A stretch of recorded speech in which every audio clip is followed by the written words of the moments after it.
Buenos días, ingeniero. Buenos días, compañeros. Voy a explicar en esta oportunidad los instrumentos analógicos e instrumentos digitales que podemos utilizar en los trabajos comunes, ¿no? Que realizamos, los trabajos diarios.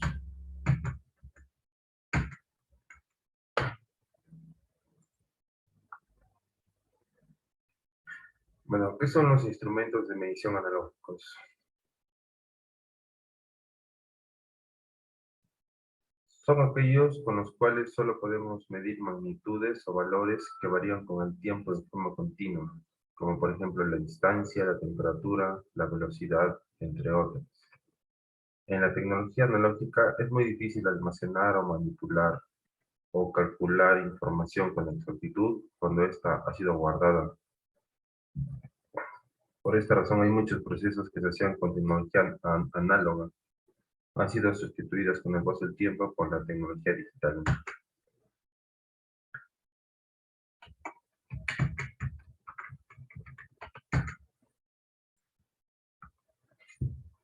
Ahora, acá tenemos tipos de instrumentos de medición analógicos, ¿no? Por ejemplo, el galvanómetro, que es un instrumento que se usa para determinar la intensidad y el sentido de una corriente eléctrica, ¿no? Mediante la desviación que ésta produce en una aguja magnética. Acá tenemos un modelo de galvanómetro, ¿no? Después tenemos los voltímetros analógicos, ¿no? Que están constituidos por prácticamente un galvanómetro cuya escala ha sido graduada en voltios, ¿no? O sea, el galvanómetro normal nos mide la intensidad y dirección de la corriente, ¿no? Pero ahora, el voltímetro ha sido graduado, ¿no? Para que nos dé una lectura en voltios. Ahora, existen dos tipos de modelos de voltímetros que se usan para corriente continua y para corriente alterna. Los higrómetros son instrumentos que se utilizan para medir el grado de humedad del aire, ¿no? O de otros gases. Por ejemplo, esto se usa en meteorología, que es un instrumento usado para medir el contenido de la humedad, ¿no? De la atmósfera.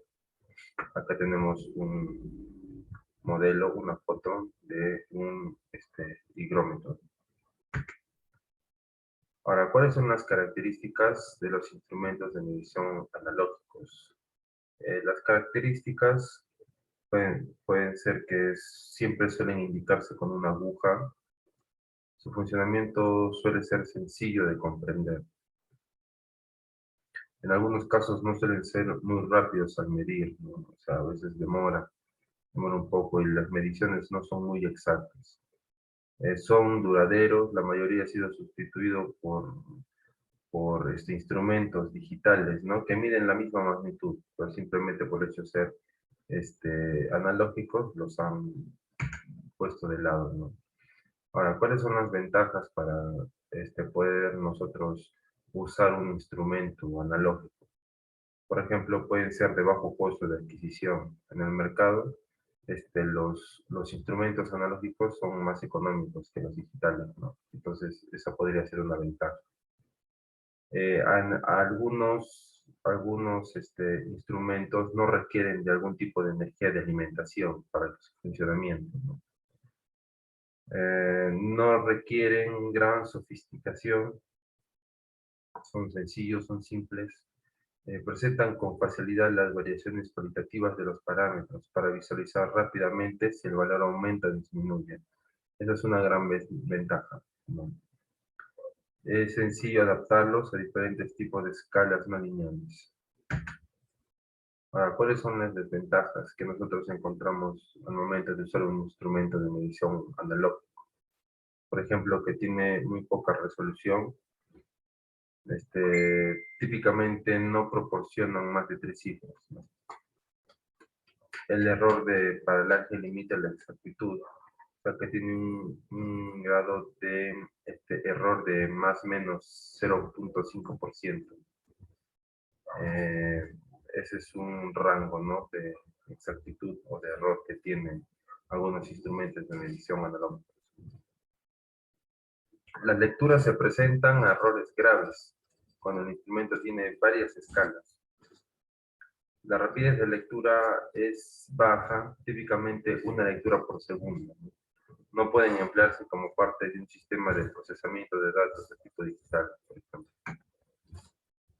Ahora vayamos a los instrumentos de medición digital, que dice que se refiere a aquellos instrumentos que trabajan midiendo cantidades discretas, es decir, cantidades específicas dentro de determinada magnitud. Los sistemas digitales tienen una alta importancia en la tecnología moderna, especialmente en la computación y sistemas de control automático. Los instrumentos digitales muestran la unidad de medida en una pantalla.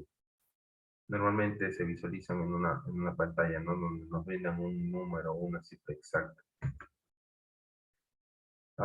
Algunos tipos de instrumentos de mediciones digitales tenemos, por ejemplo, un multímetro digital, ¿no? Anteriormente hemos hablado de los multímetros analógicos o el voltímetro, ¿no? Este es uno digital, es un instrumento portátil, ¿no? Para medir directamente magnitudes eléctricas, ¿no? Pueden ser activas, pueden ser pasivas. Esto puede medir tanto como corriente continua como alterna. Anteriormente había un instrumento para cada tipo de parámetros, ¿no? Un voltímetro, solamente determina el voltaje, pero estos digitales ya podemos medir corriente alterna o corriente continua. Y esta es su representación, ¿no?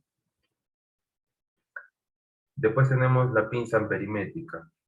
Es un tipo especial de amperímetro, ¿no? Que permite obviar el inconveniente de tener que abrir el circuito en el que se quiere medir la corriente para colocar un amperímetro clásico. Este es el gancho o una pinza donde nosotros por medio de un conductor podemos determinar cuál es la corriente que está circulando por ese conductor, ¿no? Y esta es la pinza y se representa también de manera digital, ¿no? Acá mediante la pantalla. Después tenemos un osciloscopio, ¿no? Que es un instrumento de visualización electrónico para la representación gráfica de señales eléctricas que pueden variar en el tiempo, ¿no? Acá tenemos una representación de osciloscopio, ¿no? Que es más que todo se utiliza en el tema de instalaciones de pozo a tierra, normalmente. Ahora, ¿cuáles son las características de un instrumento de medición digital? Sus mediciones se muestran en una pantalla, ¿no? Ya hemos visto los diferentes tipos de instrumentos digitales, todos son con representación de una pantalla. Sus niveles de precisión en las medidas suelen ser altos, pueden ser más rápidos y automatizados para escoger escalas. Puede almacenar la información medidas en computadoras, por ejemplo, ¿no? Podemos descargar la cifra que estamos teniendo y computarizarlas, ¿no? Poseen características útiles, aparte de las funciones propias, como medir continuidad, reconocer terminales de dispositivos electrónicos, entre otros. Ahora, ¿cuáles son las ventajas para nosotros poder adquirir un instrumento de medición digital? Tienen alta resolución, alcanzando en algunos casos más de 9 cifras en lectura de frecuencia, ¿no? Y una exactitud de 0,002% en mediciones de voltajes, o sea que es prácticamente una medida exacta, ¿no? No están sujetos al error de paralaje, como son, por ejemplo, los analógicos. Pueden eliminar la posibilidad de errores por confusión de escalas. Tiene una rapidez de lectura que puede superar las 1000 lecturas por segundo, ¿no? Entonces y puede entregar información digital para procesamiento inmediato a computadora. Ahora, ¿cuáles son las desventajas que encontramos al momento de usar un instrumento digital? Por ejemplo, su fabricación es más compleja y por lo tanto más costoso de adquirir, ¿no? Como son completos, entonces varía un poco el costo en el mercado. Pueden tornarse difíciles de utilizar. Hay algunos instrumentos que se requiere una amplia experiencia y también un estudio previo para poder manipular ciertos instrumentos, ¿no? Las escalas no lineales son difíciles de introducir y en todos los casos requieren de fuente de alimentación, ¿no? Claro, requieren una batería, una fuente de alimentación para que puedan funcionar. Bueno, eso sería todo. Ingeniero, compañeros, gracias.